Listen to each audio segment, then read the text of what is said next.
Hi, I'm Gus, and welcome to Cranes in the 150th Parallel.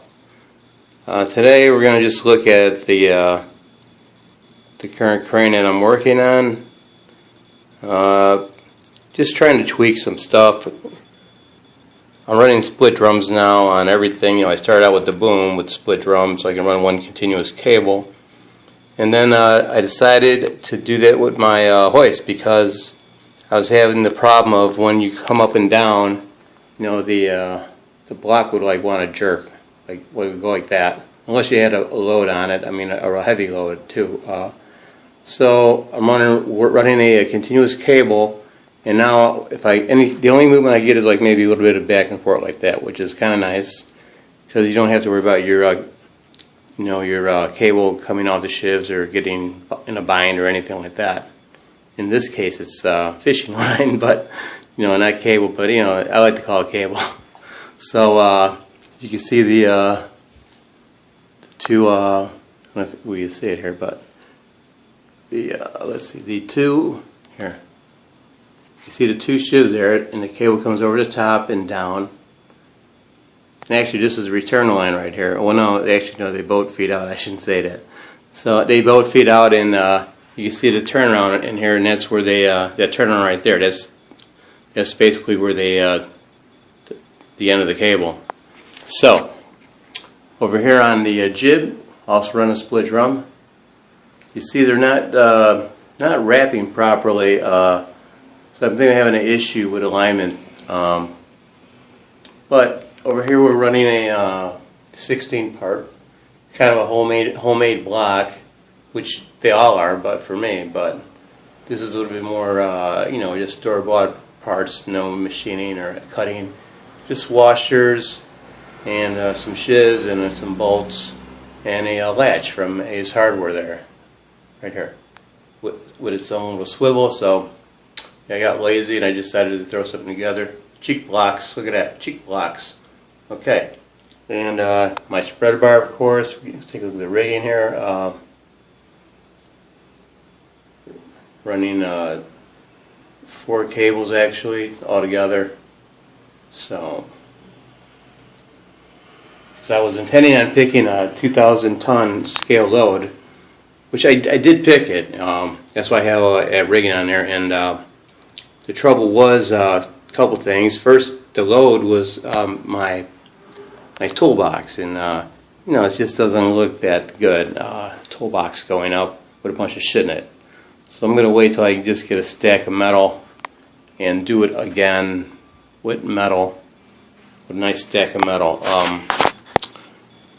And the other thing is these motors here do not have enough gear reduction to hold the boom or to raise it with a load like that. So I'm going to have to go to more parts of line and or a motor with more of a gear reduction.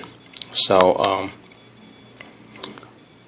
that's where I'm at with that. But the crane handles the load with no problem, and that's without a super lift. That's just like in this configuration that we're looking at it. So yeah, this will pick up 2,000 tons, which by the way is 32 pounds. Actually, I had more like 35 on it, and easily. So it's not a problem. It's just basically a mechanical problem of holding the load and getting more powerful motors or adding more parts to line. So with that said, I'm just going to do a little bit of a pick here, spin it around. Let's see here. Coming up on the load there. A little boom down. Let's try some boom up. Booming up.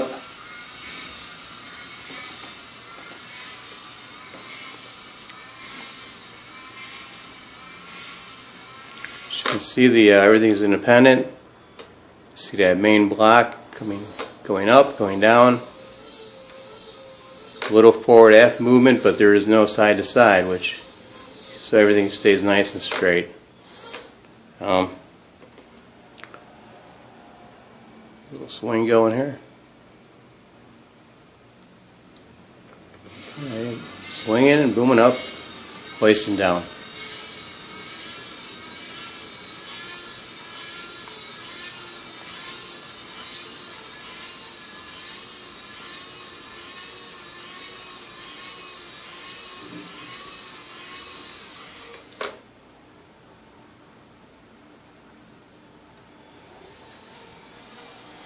Some hoist down.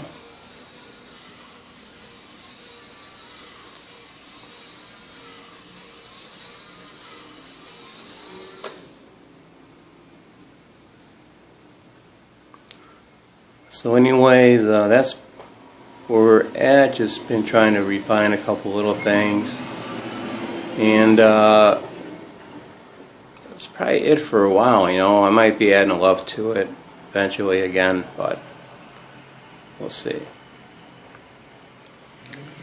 So take one more little look at it. This here is running about a little over 900 tons of counterweight on the upper and lower. So she's got a lot of counterweight, and the boom, those set screws will set it in a on this one here 66, 33, 0 or 100% position. So, and we're still swinging ever so slowly here. So you see that, and that's about it. Again, there's a turnaround there that when you see the cable go from one to the front to the back, that's a turnaround, and that's about it. You see the turnaround there too. There it is, and well, that's about it. So that's all, folks. Hope you liked it, and one of these days I hope to have some inventory and sell some of these bad boys, you know, so you guys can go home and pick up your TWH and NTZs and all that stuff, and throw them around with this thing. So again, this is in 1/50th scale, but it is a 2,000 ton class, and with a super lift down here, probably easily pick 3,500 tons or 4. No problem. Alright, take care. Hope you liked it. And remember to hit like. Leave a comment too. And if you're anywhere near Whiting, Indiana, and you want to see this, just send me a message. Take care, and see you later.